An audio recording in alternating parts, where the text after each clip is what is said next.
ಸಂಭ್ರಮ ಮನೆ ತುಂಬ ಬಂಧು ಬಾಂಧವರೆಲ್ಲ ತುಂಬಿಕೊಂಡಾಗ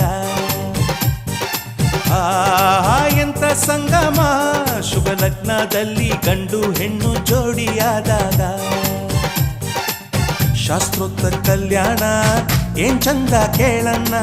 ಭೂಮಿಗೆ ಸ್ವರ್ಗಾನ ತಂದಂತೆ ನೋಡಣ್ಣ ಮನ ಬಂದ ಹಾಗೆ ಮಾಡಲು ಮದುವೆ ವ್ಯಾಪಾರ ಅಲ್ಲಣ್ಣ ಎಂತ ಸಂಭ್ರಮ ಮನೆ ತುಂಬ ಬಂಧು ಬಾಂಧವರೆಲ್ಲ ತುಂಬಿಕೊಂಡ